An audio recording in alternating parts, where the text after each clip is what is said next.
પાટણમાં બંગાળી સુવર્ણ કારીગરો દ્વારા યોજાયેલ 5 દિવસીય દુર્ગા મહોત્સવના સમાપન નિમિત્તે પરંપરાગત મુજબ સિંદૂર ખેલા વિધિ પૂર્ણ થયા બાદ શહેરના વિવિધ માર્ગો પર શોભાયાત્રા નીકળી હતી.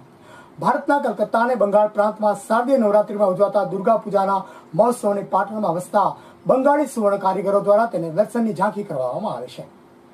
ત્યારે ચાલુ વર્ષે સાર્વજનિક દુર્ગા પૂજા મહોત્સવનું આયોજન કરવામાં આવ્યું હતું.